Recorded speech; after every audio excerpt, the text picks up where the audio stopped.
So Harvey, I have a quick question. Why did you start running the Bhangra competitions? Because Yeah, given you're extra introvert. in case anybody who doesn't know, right? That there's a few set Bhangra competitions that have been around for years. So there's obviously the Bhangra Showdown, which is the one set at university level, and there wasn't really anything in the professional space. And Harvey launched another competition to go alongside the university ones because there were a number of university teams that were set up and they couldn't get into the Bhangra Showdown. So Harvey set up a secondary competition to go alongside it. And after that, he then launched the professional side of it as well to go forward. But after, I think, 2016, I think Harvey passed it on to a couple of other people and he stopped running it himself. But I'm just interested to see as to why Harvey did that and what his overall background is. So do you spill the beans, Harvey? I have no idea. And to give some context, guys, I love how you said, Harvey, you said, I don't like people. you may sound like you're introverted. I was like, yeah, you do this massive like competition. So yeah, a bit of context. I love how Indy started with, I've got a quick question. It's nice and quick, isn't it, this one? It is quick to me. I know the answer isn't quick, right? Yeah, no, it's not quick at all. We start.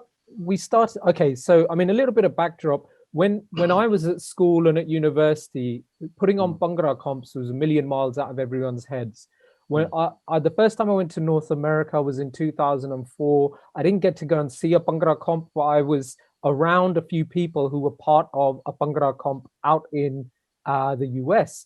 And so I kind of had this idea. I was like, wow, we should have Bhangra competitions here in the UK.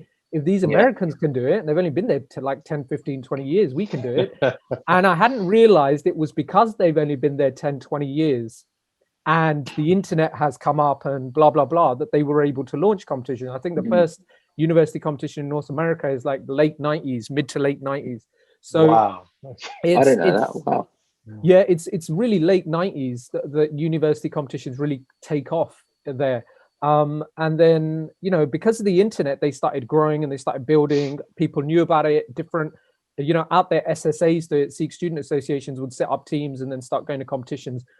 Back here, nothing like that was taking place. Now, I'd finished university in 2001. So around about 2005, after I came back from North America, I started toying around with the idea of what would a Bhangra competition look like in the UK. I even got as far as, this is how wet behind the ears I was. I even got as far as contacting 𝗓𝗯𝗃𝗃𝗃 Bhangra team in Birmingham. And I contacted some people there, and you know, they then ended up coming down to try and make us into a team as opposed to talking to me about the competition. A really nice guy who runs that team. I forget his first name now, but his surname's Kumar. And he's quite a legendary guy, you know, in Midlands and Bhangra scene. But he, you know, they were really nice guys and blah, blah, blah, but it never took off. And I just kind of put it to one side. It was just little notes and things I was, jotting down on the back of an envelope, like what would it look like and stuff. Lo and behold, 3 years later, the Bhangra Showdown comes about out of nowhere, pretty much, in 2007. So that first competition in like November 2007. And I went to it. I had like front row seats, saw the whole competition. I thought, this is phenomenal. This is brilliant. This is what we need. And there was no competition the next year because they made it for February. That's when they moved it across. Right. So they'd already hit the 7-8 academic year. They now hit the 8-9 academic year by going to February. And I wasn't here. I was abroad at the time, so I didn't go to it in Sadler's Wells. But what I had done was I'd approached a couple of teams that I knew were applying. And I said, if you want any help, let me know. And I had, you know, like one team reply saying, "Oh, you know, do you know Bhangra? Then, like, are you a coach? You're like, do you be able to help us with moves?" And I was like, "No." I love that line. Do you know Bhangra? Don't come to me for that stuff. What I am good at, though, is I can tell you all about meanings behind different dances. I can tell you there's like over 13 different folk dances and how you can incorporate them into your routines. And more importantly, what I'm saying is that you guys are uni students, so I know what's going to happen. You're going to run out of money pretty quick. So if you're looking for someone to buy you vardiyan, your costumes, or you're looking for someone to help you hire space to rehearse in or train in, you know, we'll do that, or travel down to a comp. And, you know, by 2009, by the 2010 competition, I was sponsoring 3 teams. So 𝗓𝗯𝗍 became, because they said, look, we have to have a legit relationship. There's got to be some sponsorship back. I said, yeah, just put the 𝗓𝗯𝗍 brand name on it. But I never really looked for or asked for anything in return. To be honest, now looking back 10 years later, I don't actually have any records other than I'd have to dig through Facebook photos that people have tagged us in to find people putting our name on their hoodies or something like that. For me, it was just, let's get these teams actually up and running. So by then, at that time, that happened. We then sponsored the Bhangra Showdown.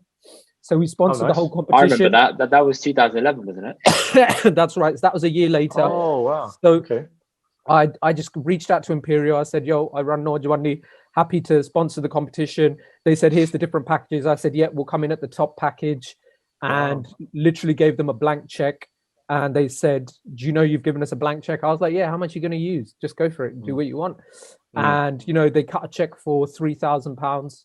I think the fee they'd asked for was about £2,000 in the sponsorship. So it wasn't even big money. I know that sounds disrespectful because it's a lot of money, but what I'm saying is, in the bigger scheme of things, £3,000 to have only your name on all of the logos and artwork, to me seems sensible, right? At the Hammersmith Apollo, I mean, this is a big venue in the UK. Exactly. Yeah, it was the Apollo, Yeah, and for me, it was like, well, let's just, you guys make this, you know, the people who were running it at that time, like 𝗍𝗱𝗆𝗃 and Ram Joshi, you could go back and find them and ask them now, and like, hopefully they'd agree. The one thing I was saying was, look, I don't care what you guys do with our brand stuff.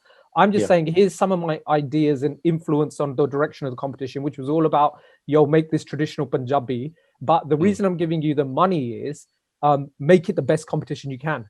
Grow, build, do whatever the hell you want, do what you can with it, make it big and good. Let's build this thing good. And then we launched our competition a year later, Capital Bhangra, and we didn't do that out of spite or anything else like that. We'd actually thought about doing it by that point already. When I was sponsoring the Bhangra Showdown, we realized, look, that we need another competition, because as a sponsor, I was privy to little bits of information. And I found out there was like 4 teams that didn't get into the competition. And I thought that's a bit messed up. Right? They haven't got in. This isn't really cool. We need to have some more. There were like about, I think that year, there were about 10 spots. This is 2012, right? That's when I did it. So there were 10 teams. And I knew that there were other teams out there that wanted to do it, but they just didn't have the resources, or they didn't know how to get into it.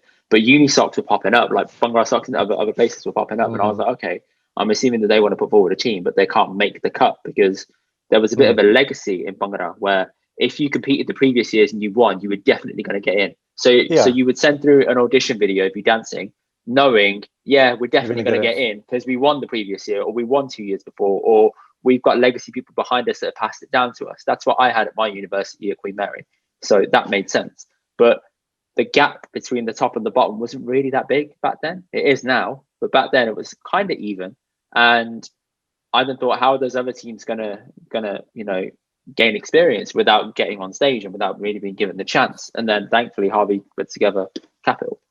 So your intention was to create a platform, Harvey. That was the main intention. That's it. That was our actual tagline. Thanks for remembering that. It was creating a platform. No, it literally was Capital Bhangra, a platform for all university Bhangra teams. And we said, you know, as far as we're concerned, we wanted teams that are going to TBS can also come to our competition, because we knew we weren't going to have that many teams starting off. And we said, look, we just want to create another platform. Let's get more dancers up. Let's get more experience going. And let's give people the opportunity to do what they seem to like and enjoy doing and what they love. And it's a way for them to get in touch with their roots, with their culture. And it's one of the few things that I found people like actually being positive about in Punjabi culture was the dance form. And so I thought, well, this needs to be, this needs to be promoted. This needs to be channeled in the right way. So we set up Capital Bhangra, put it out. We had 3 teams at the first competition. The year after that, we had 7 teams.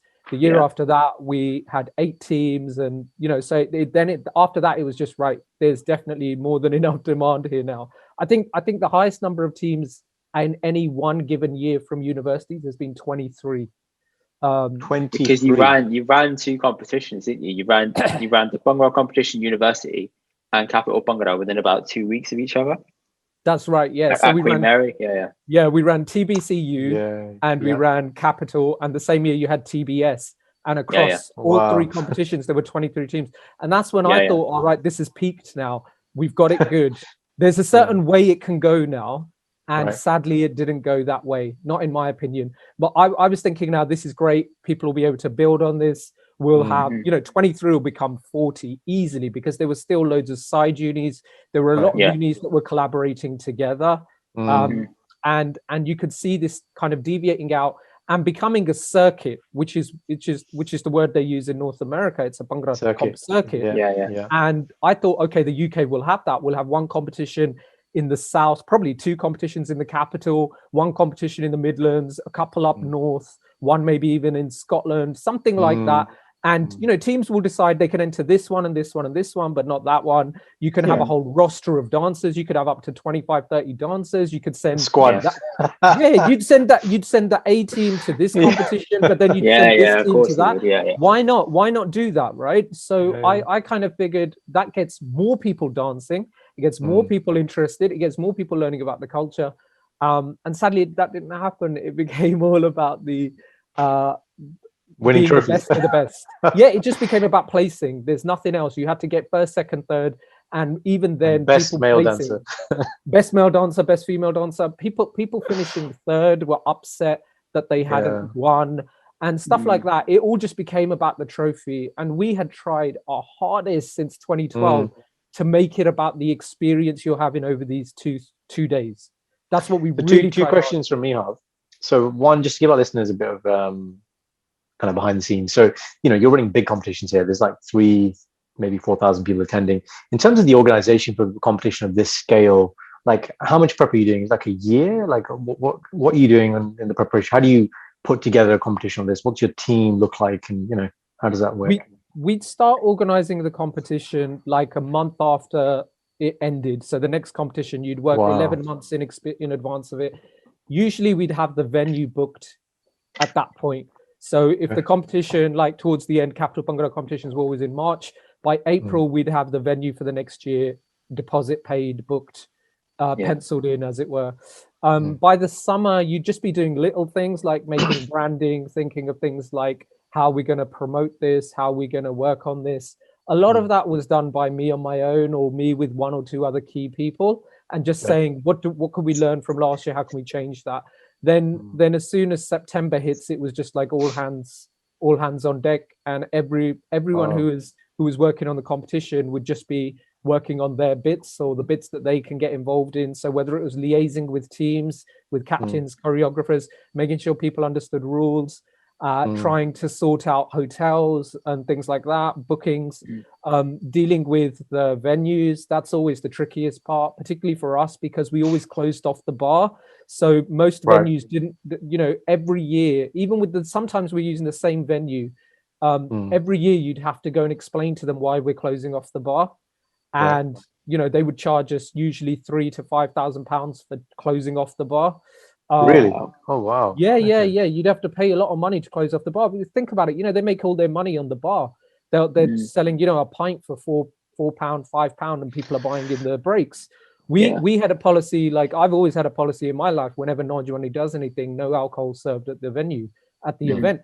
And so whenever we've done that, whether we've done that with music shows or with Bhangra comps, we just have to pay a fee to do that. And the largest venue, that was where we paid $5,000 to close the bar. To cover it. Yeah. So little things like that, they were what took up your time. Talking to the teams began as the funnest part. And by the end of my time organizing competitions, it was the hardest part.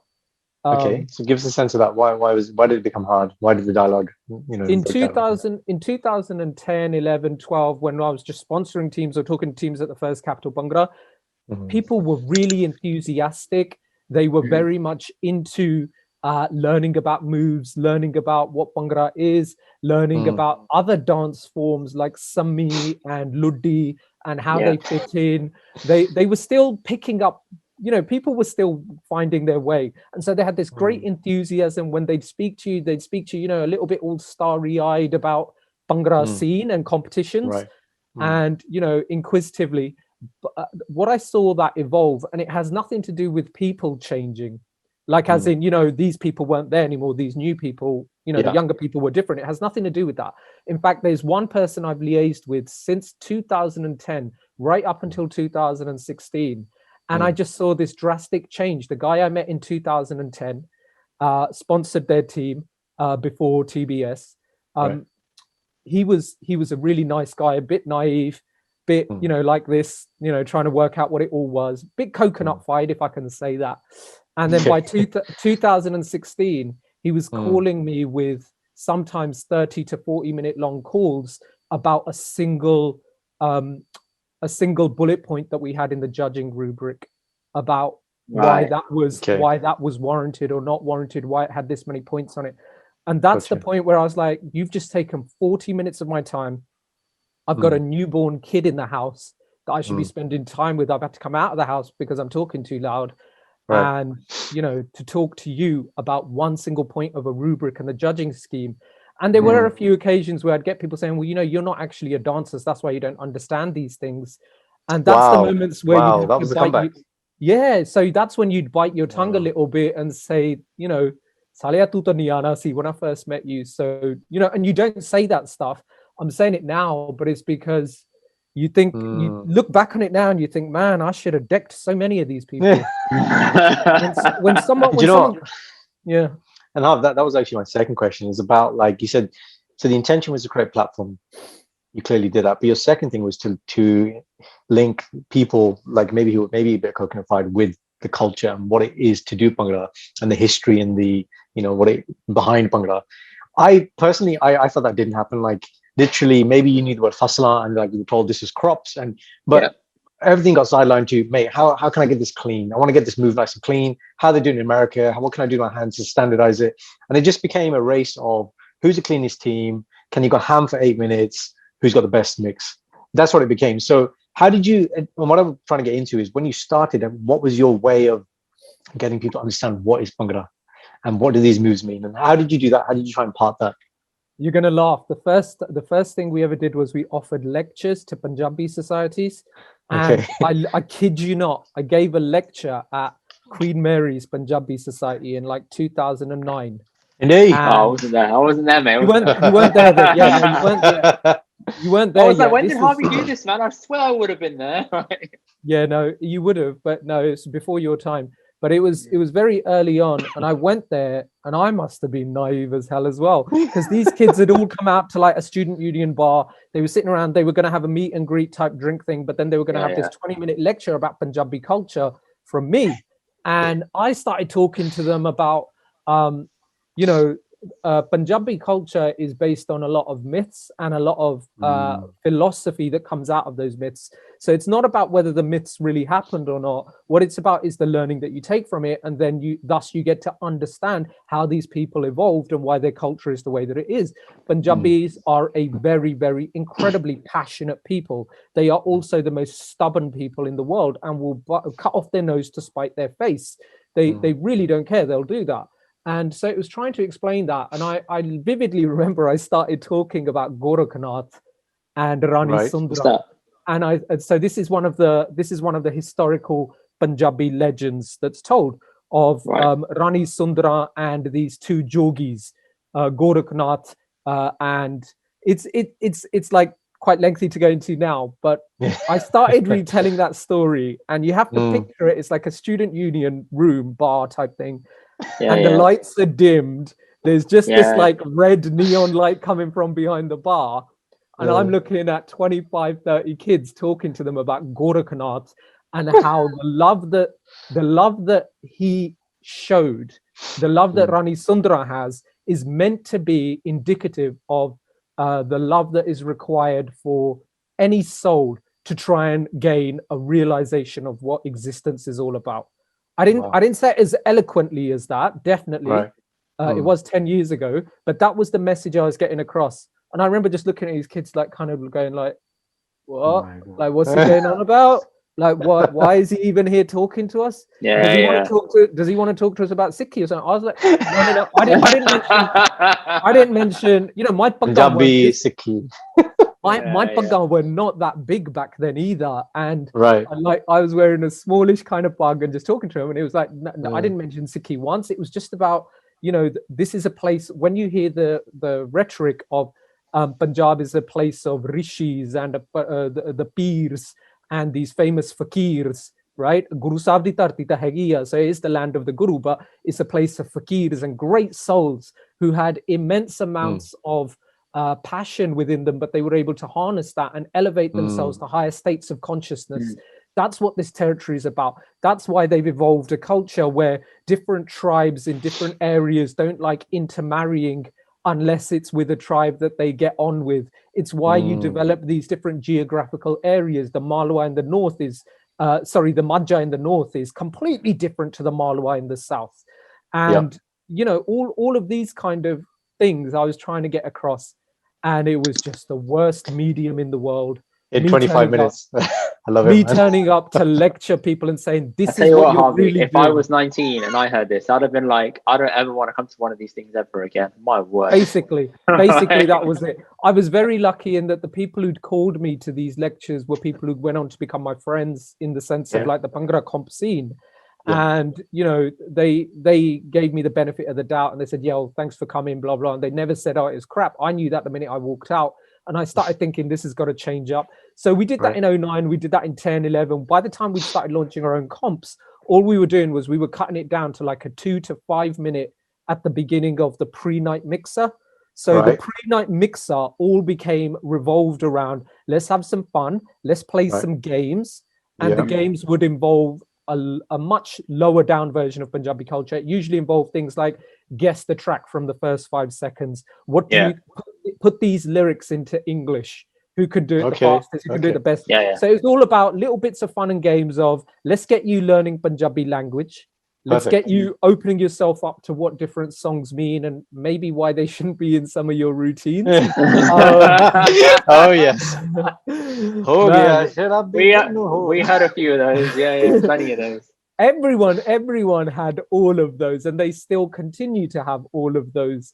And that's the stuff that gets a little bit embarrassing. You know, that's where when I speak to my cousins and my acquaintances in Punjab, and they think it's a joke. Like they think, you know, they already were saying North American scene is a joke, but you know, then they were like, you Balatis went the same way. You're just a joke. This ain't proper. And when they say joke, as in, what are they looking at? The mixes are whack. They're not doing live Bhangra. What is it they actually? It's not a true representation of what Bhangra is. What is it when they say? Yeah, because I'm assuming that they're comparing it to folk Bhangra, which is live sets, and that's not. They're comparing.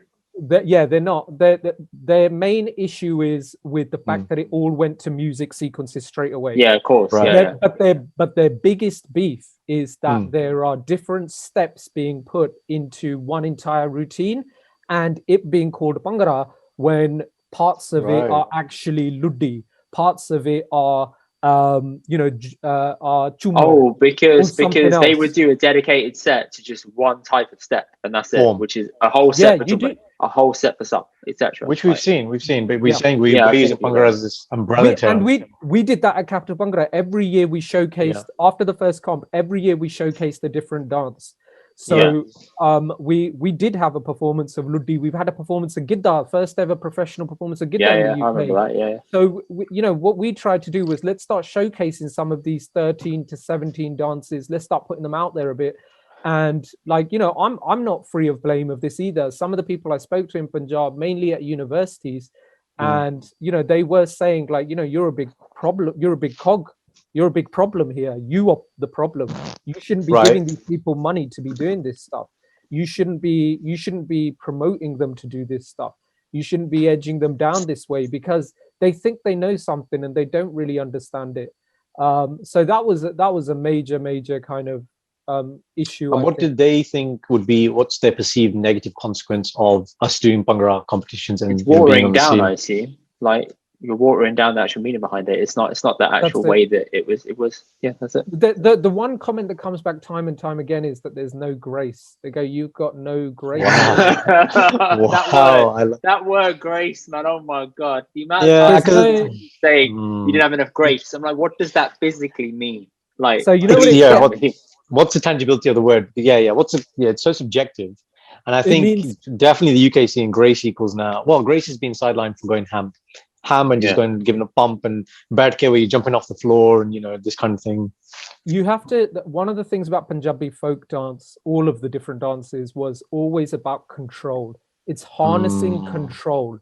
That's what folk dance was supposed to be, because otherwise you just have your phrase, people going ham. That's generally what happens if you go to a wedding or there's a barat, stuff like that. Traditionally, it's just people losing their mind and going nuts and doing whatever they want, arms everywhere, blah blah blah. And arms everywhere, pretty much. That's how I still, if I were to ever dance anywhere, that's still how I dance now. That's the style. It's complete 𝗶𝗶𝘆𝗶𝗏. You just lose yourself, you go into it. Now, Sufis were one of the most renowned people to harness this energy, the dancing, to control it. The whirling dervishes, So a dervish, the word is actually dervish, but in English they say whirling dervish. But what they do is they harness and they control it. They don't lose sense of themselves. They're able to continue spinning. They spin their head round really fast, but they don't get a head rush. They don't get headaches. They don't lose it because it's in control. Now, when you move on to Punjabi folk dance, it's that, but for all parts of your body. So when everyone says grace, what they're really talking about is, are you in control of all of your body, your toes, the extension of your hands, even your facial.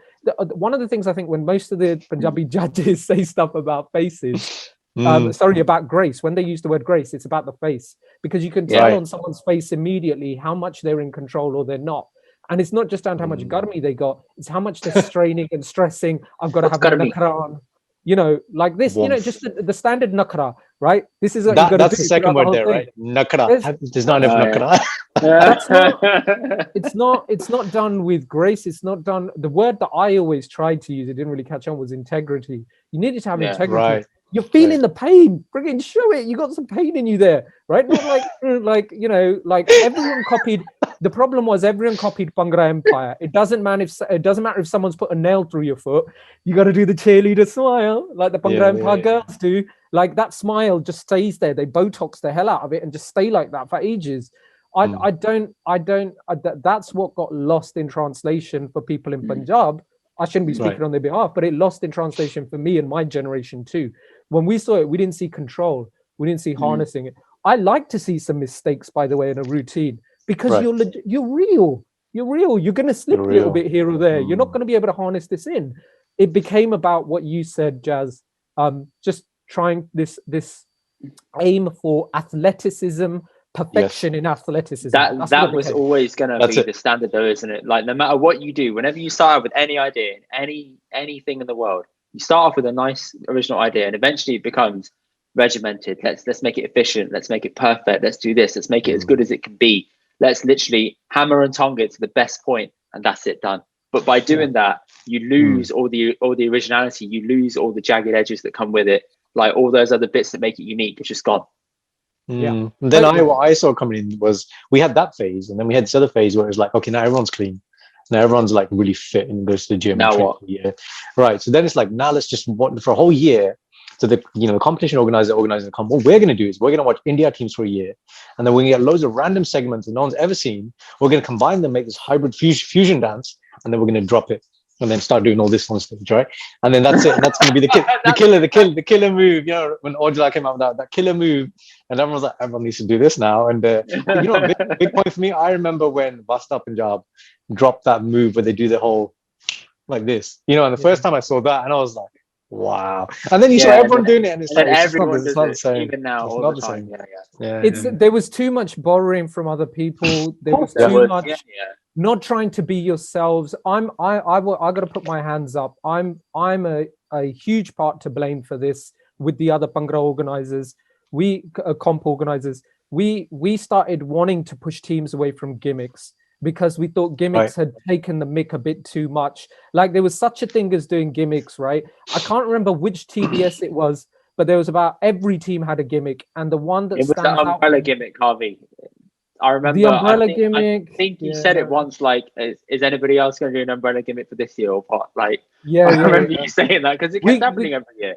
Do you know the one that went over though? I shouldn't say this because they were a really good team and I liked them so much.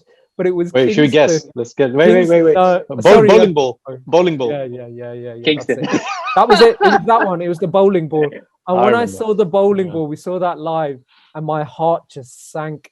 And I was standing there going, yeah, like this. And inside I was dying. And I was like, no, no, this went too far.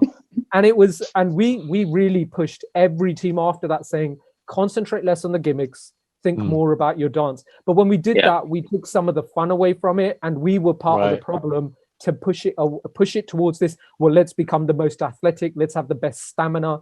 Let's have moves. Yeah, let's have moves that are executed. If you didn't have that, you're going to focus on the bits that are more rigid, and you're going to be like, let's push that further. Right. If we could have found a perfect balance, right? I'll give you an example. The perfect balance for me was like the early 2000s in the United States. If you watch 𝗶𝗆𝗄𝗃 Junction, like you can YouTube it and Google it if you've never seen it. But 𝗶𝗆𝗄𝗃 Junction had a gimmick of the lights go out, and then they arrange themselves into a format that's like a car, and then the headlamps come on at the front, like they'd have two little torches, and then they'd be bouncing, and then they'd have the where the cars bounce, the hydraulics, and they'd have all that going. They did a comp where somebody else went and did the car gimmick, right? And they at a comp then did the car gimmick where the lights went out, this music came on, the Pink Panther music, and it was like someone was trying to steal the car, and the alarm goes off. You just see this shadow running off, and then this guy comes out, presses his little automatic ignition to stop the thing, turns to the crowd, and the audio over the top said, "Why is it everywhere we go, people are always trying to steal our car?" And the crowd goes ballistic.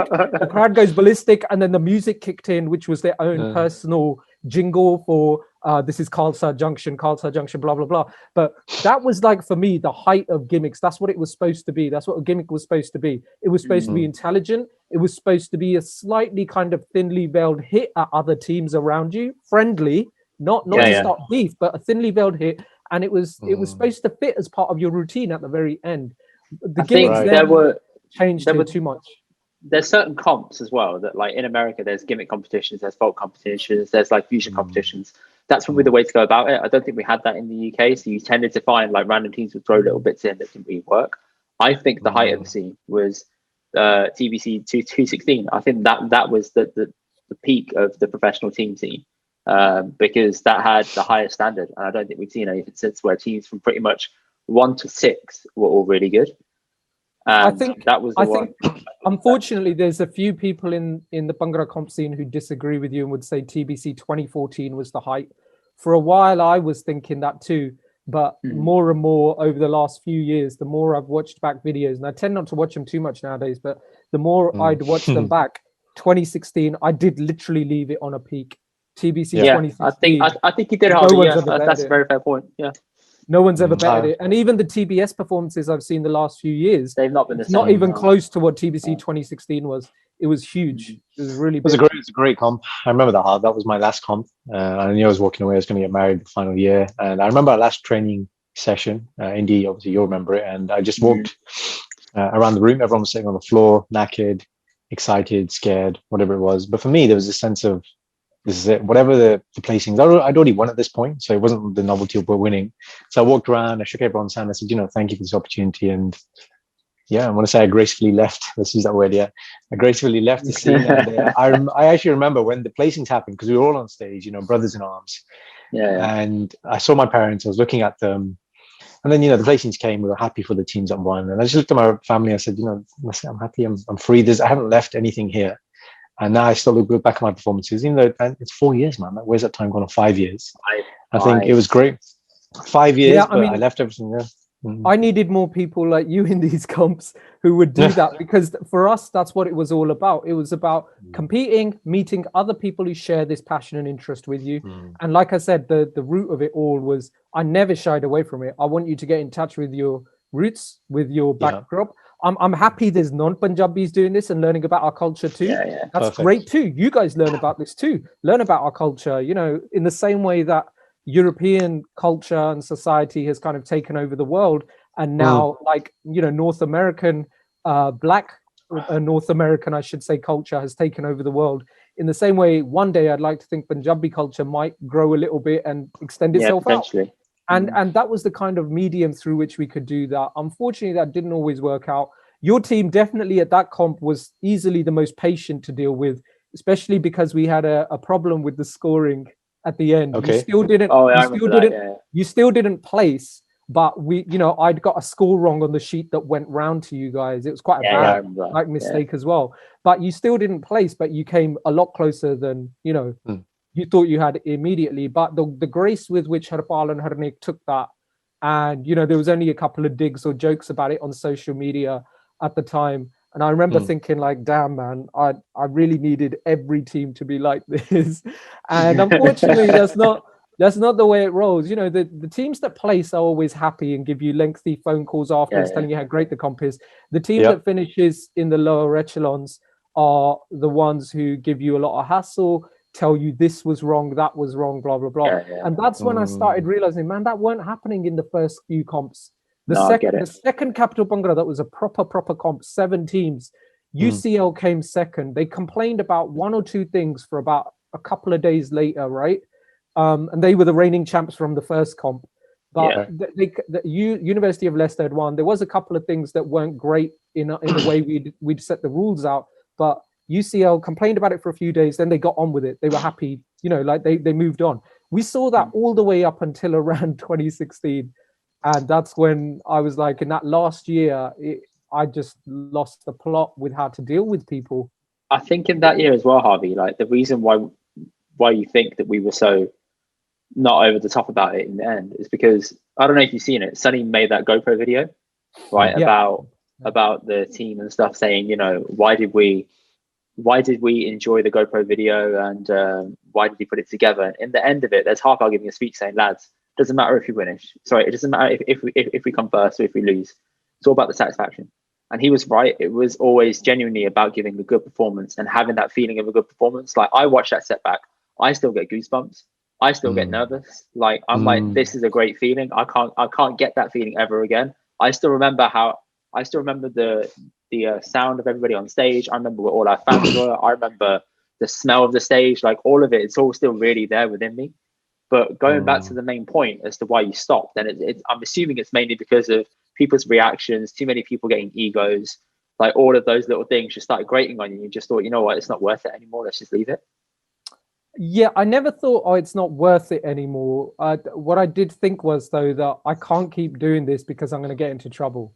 Like my stage manager, 𝗶𝗍𝗆, every single year, like pretty much every comp I ever did, I had the same stage manager. We'd move him around. So other people what was his name?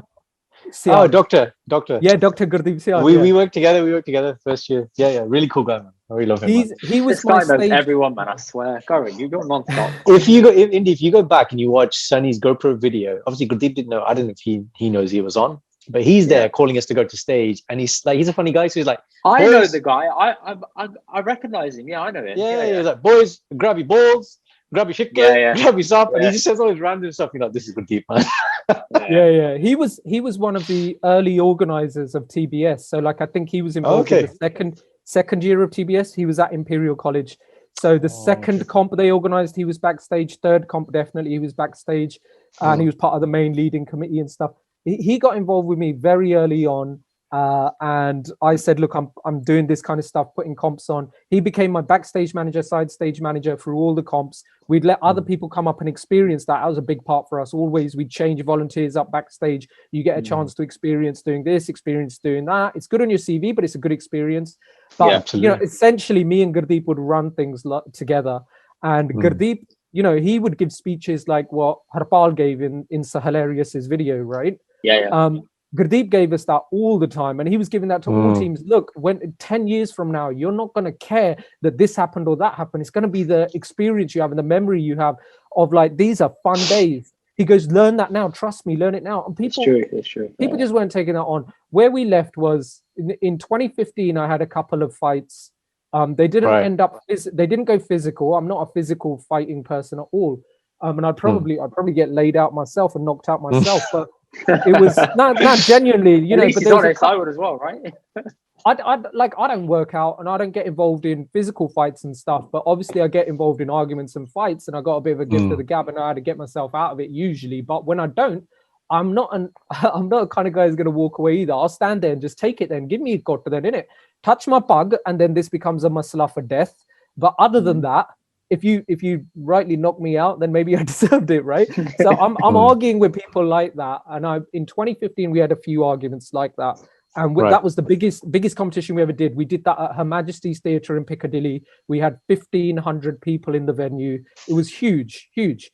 And I had a few scuffles like that, a few little bouts. And there was one guy who'd come in drunk. I had to personally evict him from the venue. The stewards got him out of the theatre, but then I had to get him out of the venue. So little things like that happening. And I started thinking like, okay, this is going to start escalating. It was in 2016. That's when we did TBCU and we did Capital Bhangra. So I was dealing with like a 17 or I think it was 17 teams in total. And there was at least 4 different teams that had major problems, like with things. This hasn't been all like, we don't like the way this rule is. We don't like that we're in this room for changing or blah, blah, blah. And that's standard. And you apologize. You say, look, we'll try and help you out, try and move you around, do what we can. Is when the actual comps kicked off that it was really bad. Like there was a couple of things that stood out. TB's at Capital 2016, a guy basically from backstage wanted to go out front and speak to his parents. And we had this. This is a dancer. A dancer. So yeah, this was a dancer. So he's a competitor, he's backstage.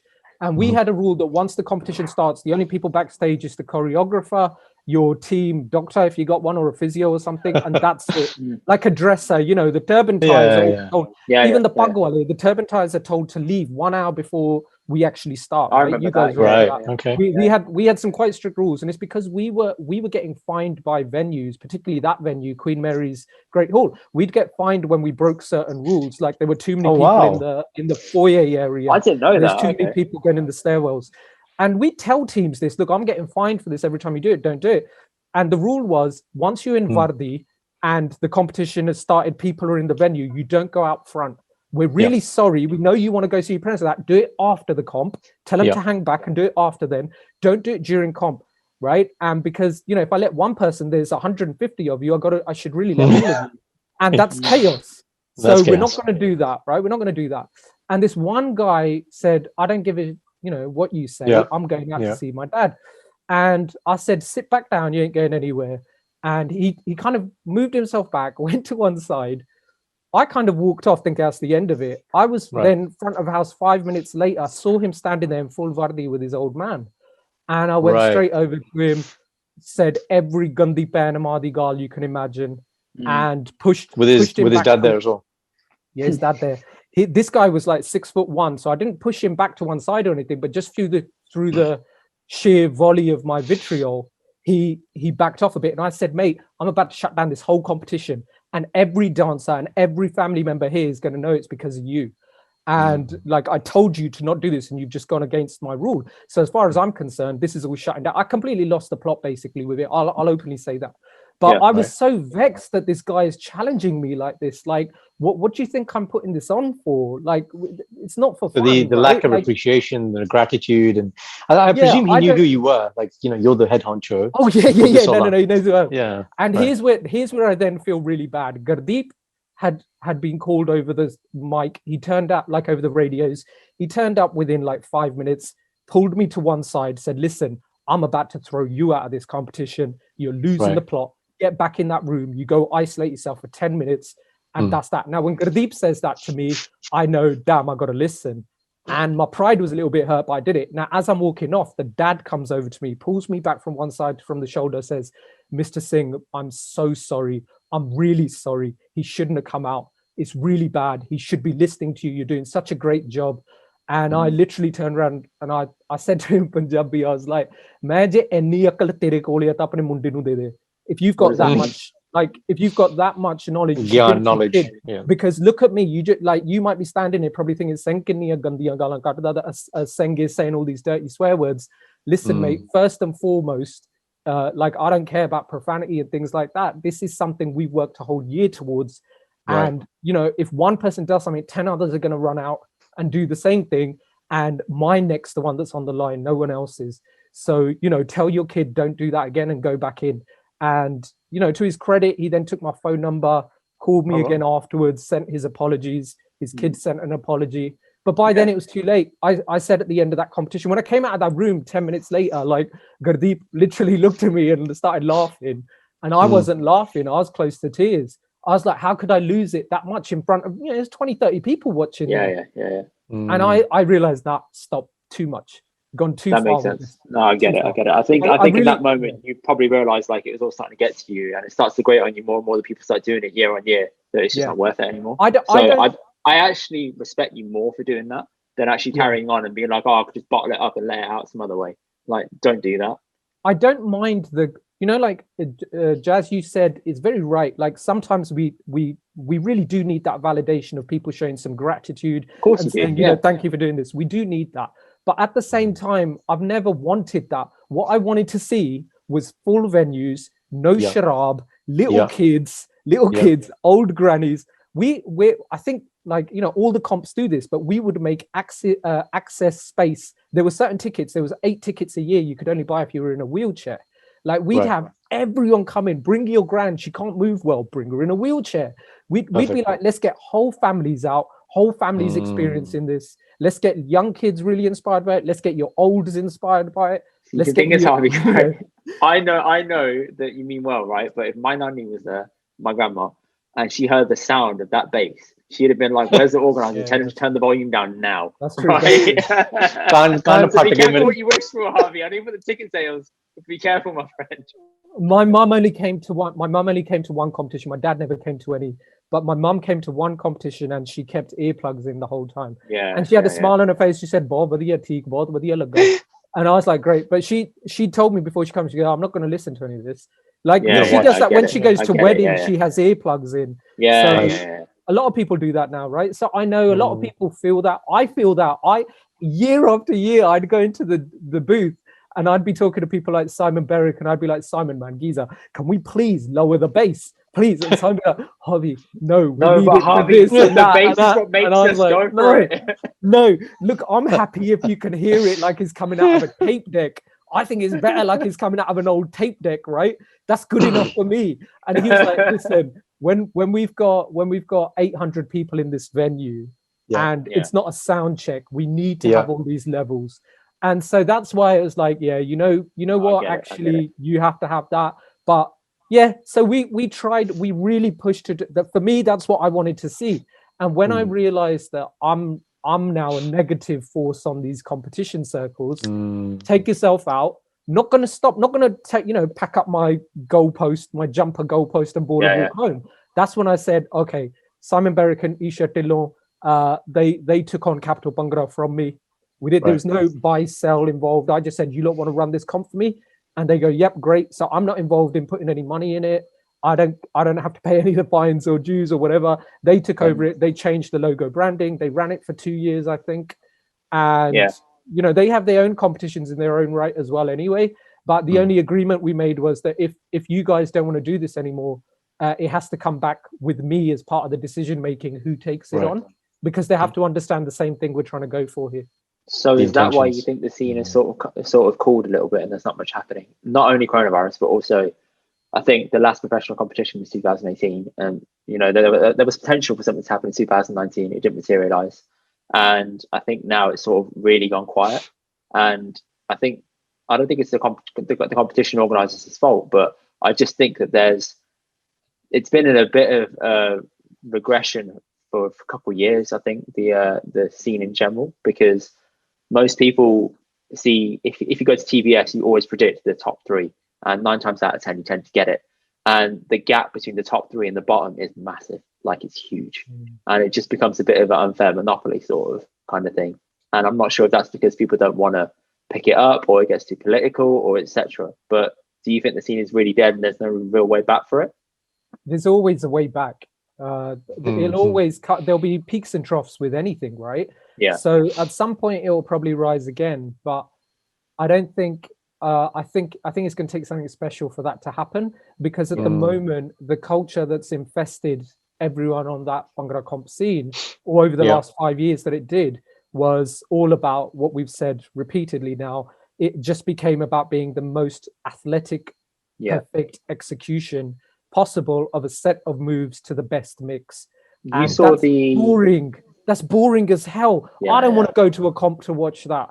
That's boring. Why would you especially not eight teams like that, and you're like, well, how do you pick between this now? Did you see the thing? There was the documentary put out on the BBC. Did you see that, Harvey? Bhangra Aston and nothing. UOB. Yeah. No, I never did. I heard about it, but I didn't actually watch it just because I don't have a TV. That was actually a fair insight. So I showed that to my sister-in-law and brother-in-law, right? And I said to them, "This is what it's like. What do you think?" And they thought, I didn't know it was this competitive in the background. I didn't know it's so focused on this, rehearsals till late, etc. And it was sort of an eye opener to them to think, is this what you guys did? I was like, yeah, we did that, but there was sort of more sociable aspects, and we weren't really that good. But there was more like enjoyment and memories coming out of it. No, it's true though. Like I love that, Andy. No, the point. The actual we weren't really that good. The actual standard though. Thing is though, right? In all fairness to the kids at uni, the standard of their performances is really high. Like the teams that win or place is very high compared to how it was in 2012. And or 13. Was massive. Yeah, exactly. So that leap is massive. And I think, okay, we weren't that good, but we also have more memories that we did with socials afterwards. And a few of us still keep in touch with like a few of those people from back then. I don't know if these guys will in the future because they're so committed to just the win. Just get through it and make sure you do it and forget the pain and all that stuff. Like I get it, but it seems like there's no real memory. There's no focus. There's no focus on the journey. And let me give our listeners a really funny memory has popped into my head. So 2016, my last comp, we're all in London together. India, we've got the flat side out. We've all got room allocations, which I've sorted out. And then I remember Manny and Qatar, two people in our team, who they go to M&S for hours. We don't see them. They come back, and you got to bear in mind we're staying for one night. Mainly the comp is the next day, and then after that we're gonna get pizza and just you have loads of dirty food after you do a comp. So we're gonna have one breakfast. That was the point. It was one breakfast, and they come back with shopping for like a week. I remember they had a pineapple. I was like, when are we gonna get pineapple? The pineapple really stands out in my head. And then they were in my room, and I was like, when are you gonna get the pineapple? And then it got to like Raat, and then we did this crazy stretch session, and Qatar put on this like video about Mike Tyson, about how he intimidates people, and we're all there getting hyped about the comp. And then he cuts the pineapple, and then we have midnight pineapple, and we're like, yeah man, this is like our thing, and then we had Sidhu. It's another guy on our team, Sidhu. He had these beetroot shots. This is really funny how. So there's the whole thing now about Bhangra, about okay, how do you when you're side stage or a couple of minutes on, how do you get like ready, right? Pre-workout. And as a doctor, like I've tried all these things. Man. They were like, Jazz, try this, and this. And so that year in comp, I think we had one beetroot shots and NO explode. The NO explode stuff was ridiculous. Like that pre-workout made my heart like skip beats. I swear to God. And I only took it once, Ben Love, because if you keep taking it, right, it stops working. So I'm like, okay, I took it once for one set. Didn't sleep the whole night after we did it, and I was like, okay, this is the thing I'm taking on the day. And then Goran Sidhu said, let's take some beetroot shots. I was like, yeah, cool. Beetroot shots, cool. So we had them and Goran, what happened? Right, so Harv, I don't know if you're aware of this, but the side effect of beetroot shoot is essentially when you pass urine 6 to 8 hours later, it looks like you're essentially passing blood. So I had a lot of phone calls from my team members really worried, like, oh my God, I'm passing blood, man. I think we've gone too hard. Because there is actually a medical condition, which, I get people coming, not Bhangra related, but say you guys went to gym and you did 1,000 bicep curls.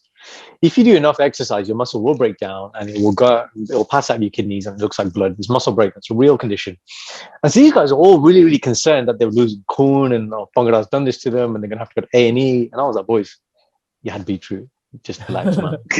And it's these types of memories, right? Those these are the memories think about, man. Where I look back and I think that was the best part of Bhangra. Even when we went to America, WBBC, okay, we didn't win, man. But being in New York together, freezing in the cold, going to the mix in Qatar, ripping his he did Barking, ripped his pants. These are all the memories, man. Yeah. That's what I'm glad you're bringing all these things up, because that's what we always since day one we're telling people. You're not gonna appreciate what you're doing right now. But trust me, it's about the experience. It's about the camaraderie you've got. That's what it's about. You might fall out with all of these people 1 week later, 1 year later. It doesn't matter. The experience is about the right now and the memories it creates. And for me, obviously, the connection it makes with you and the Punjab. You have some connection now. Yes. Even you had some before, maybe you didn't, but now you got this solid connection. And that's the bit that went missing a lot. It's fun to hear that story from you guys, because seeing teams that's the stuff that makes it real to you, right? It makes it more like normal and happy. And stuff. We saw so much stuff side stage happening, And there was one year where we started debating whether or not we should be doing like, you know, testing, like urine testing for what are they all on?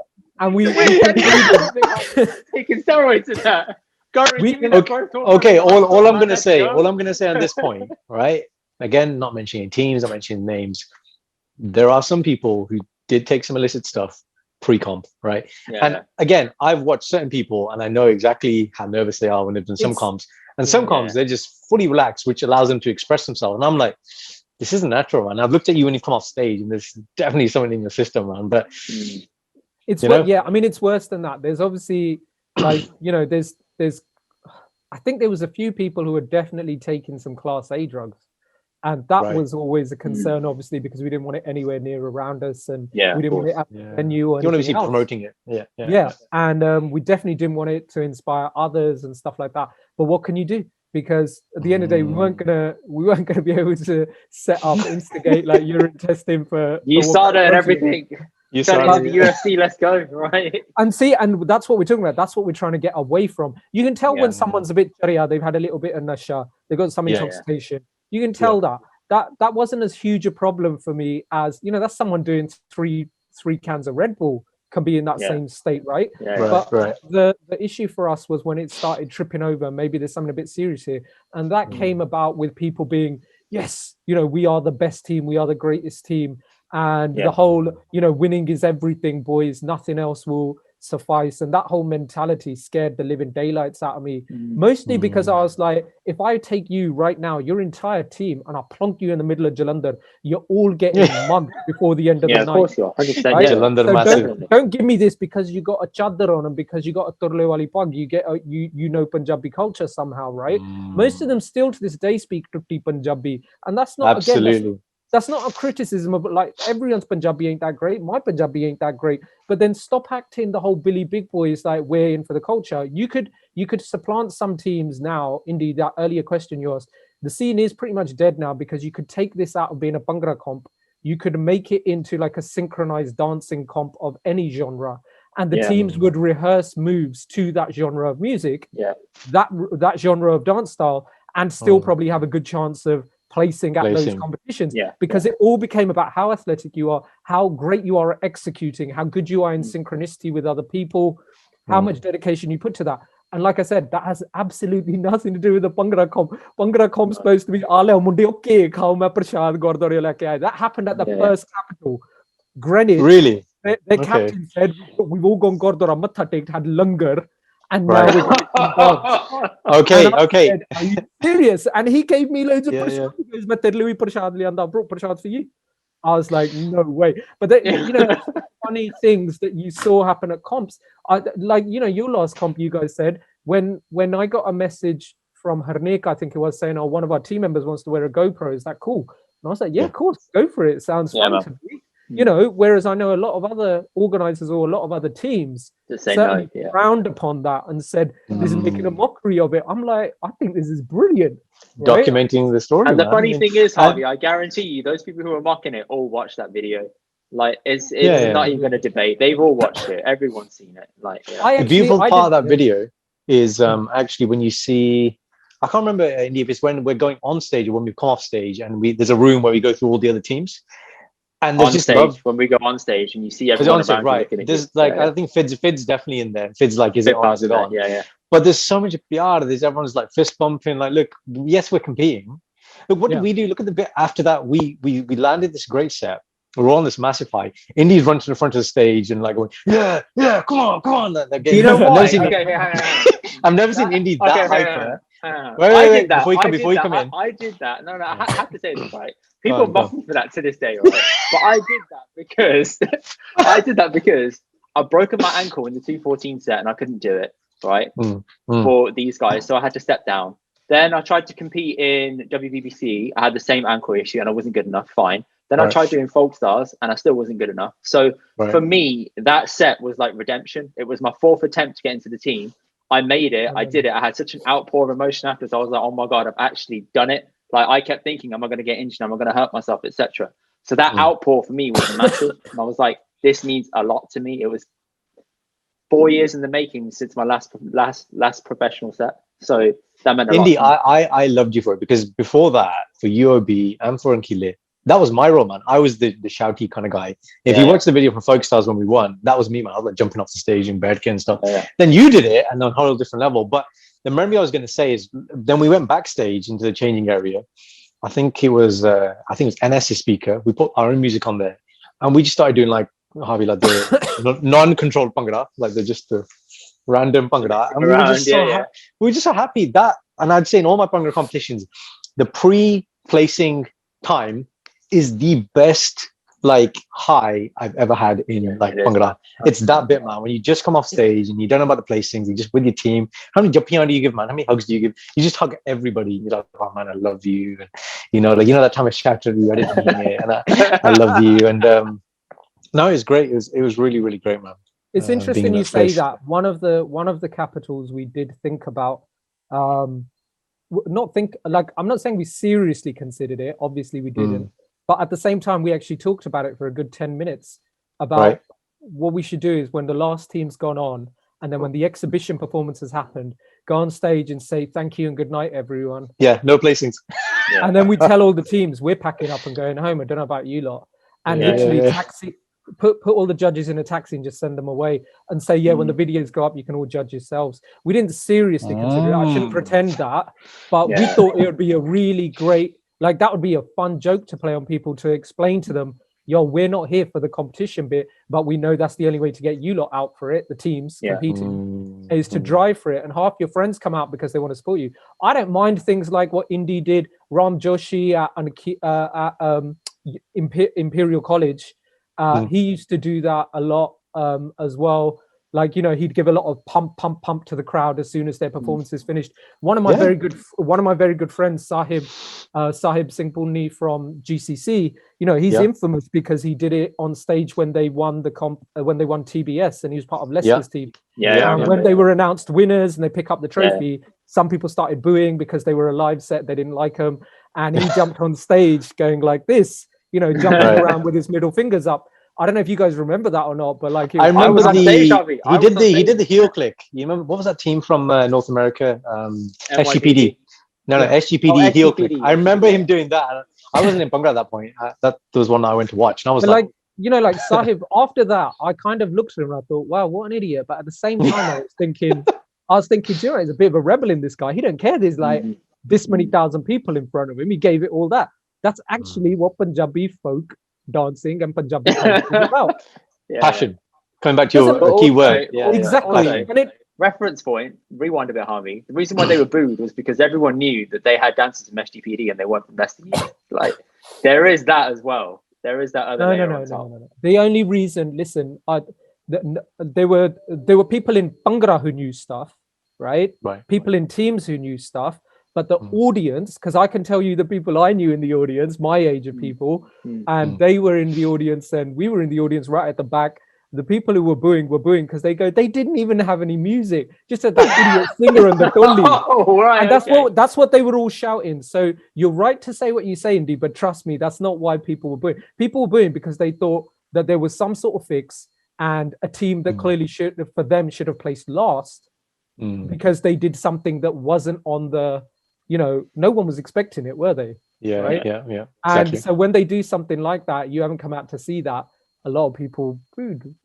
And if you're not a hardcore Bhangra person, then live isn't going to be your medium, is it? A mix, songs that Jazzy B, Nag, like that's what people want to see, and they want to have a good time. And certain Bhangra competitions get people dancing in the stalls and things. And I mean, just want to addition I wanted to make on the story. I don't want people to get their like violins out, and they won't. But it's funny. It's funny what you said about the story you said about Kartar, and who was the other guy? They went out at Mani. Yeah. So these two individuals go out at night. They come back late. Was it you said, or something? Pineapple. They came back with a pineapple. Came back with a pineapple. Yeah. We didn't know where they went. They just disappeared.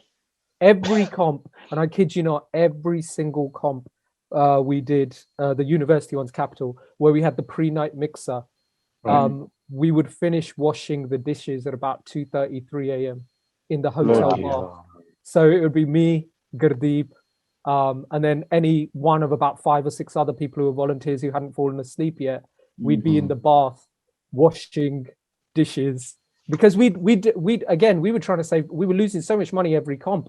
We tried to save money as much as we could. So after the first comp where we'd gone to a Nando's, we started booking our own little venues, buy the food from a caterer, get them to come cater it, but we'd provide the utensils. So we just went out to like Argos, bought all these like crockery, like actual cutlery and crockery. I've still got it to this day. So we got like 150 plates and 150 knives and forks and spoons and dessert plates. New business.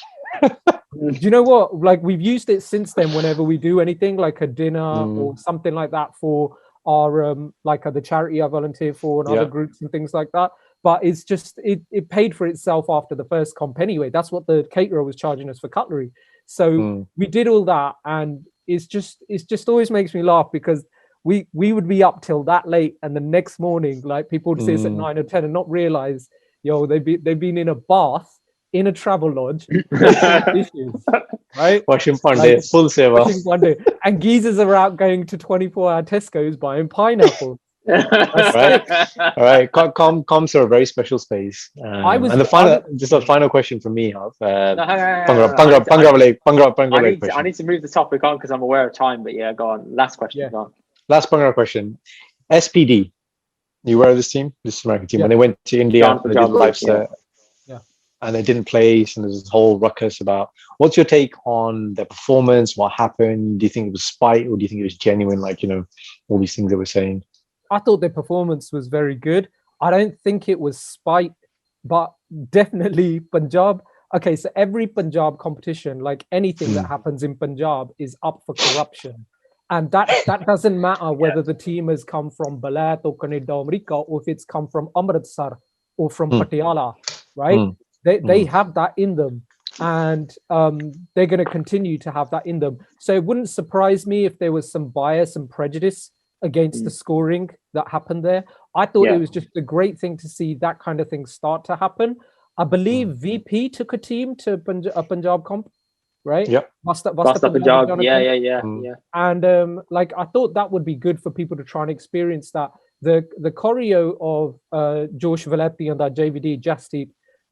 He's now a doctor. Like Jasdeep, he tried doing stuff like that. He went out to Punjab a number of times, and he would stay at 𝗶𝗶𝘁𝗆 College, which was the college's mum had been at, I think.